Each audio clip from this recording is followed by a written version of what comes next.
Welcome to Draw Tip Tuesday. Here's your weekly dose of inspiration to build a creative habit, one drawing at a time. Brought to you by Sketchbook Skool. Hello! Let's go outside and play, because drawing on location can be so much fun.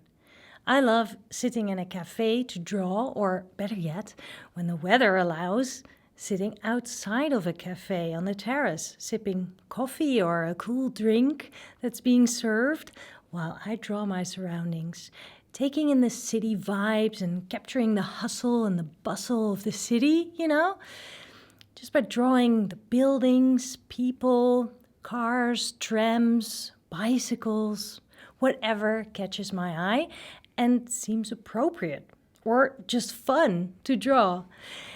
And as I live in the middle of the city, it all makes sense to me. And the one thing I didn't mention in all these things that you can draw is trees and greens. Because even if you live in an urban area, there will always be some type of green. And in summer, sometimes it seems like nature is just exploding. So many shades of green, so many flowers and colors. And when you look closely, each leaf that you see has a different shape. So today, let's tackle drawing plants and trees and everything around that. My studio is situated in a building that used to be a school. Now the classrooms are rented by freelancers, small businesses and entrepreneurs like me. So this is Sketchbook Skool's Amsterdam headquarters in an actual school. And this is the community garden of the building. This is where I plan to sit down for about half an hour to draw trees. I found a really great spot in the community garden. There's lots of greens here. It's kind of hard to choose where to even look and what to draw, but I will draw the view that I see from here. And I'll take my artistic liberty, taking some things out, adding some things, shifting things together. That's probably what I will be doing. I'm pretty excited to get started and try to capture this green oasis. This is a fantastic garden, and I really hope to capture the silence, the rustling of the leaves, all those elements that you hear and feel and smell in a garden. I am trying to put those onto paper. So many leaves, so many greens. It's a bit overwhelming, so to get over the first bump, I am starting with watercolors. I will list the colors I use below the video. I'm not trying to mix the exact colors I see, I just find the right tone and brightness for the different kinds of greens. Don't think too much about it, just dive in. Then brush in the general shapes. I use my brush to make marks to indicate leaves and shadows.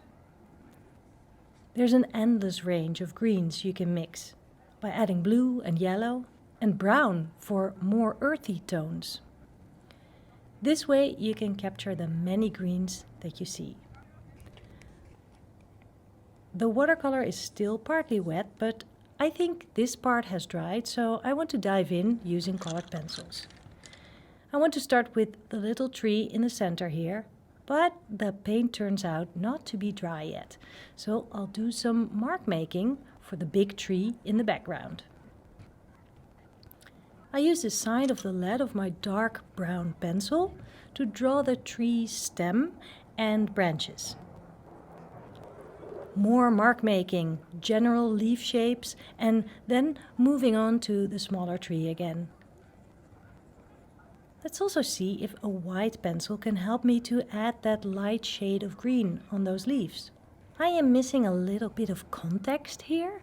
Of course there are buildings in the background, but I'm focusing on the greens. But this needs something, and luckily there's the string of lamps I can draw.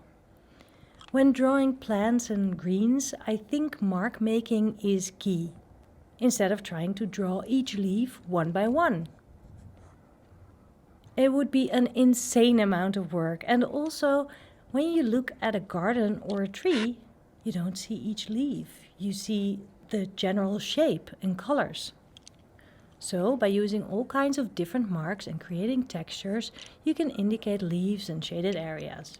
And of course, grab some colors for the flowers that you see. You'll need to find out which of your tools and colors work best on top of watercolor. For the stuff that's more in the foreground, I do draw some leaves, but again, I keep it general, an interpretation of the plants that I see. I think adding the big flowers and bright colors is the best part. This part is a little closer by, so I'll add just a bit of line in colored pencil. And then there's the plant right in front of me. I'll draw it in line using black ink. That'll make it stand out and it will add a lot of depth to my drawing. And I'll leave it transparent so you can still see the background behind it. I'll also add that table and the two benches, again to give the drawing context. Now it's clear that this is a drawing of a garden. And finally, the background needs a little something. I'll draw the side of the building and also the building behind the big tree. A little bit of light coloring, but not too much, because I want the emphasis to be on the greens. That was fun and also really relaxing. Well, it was a challenge at the same time.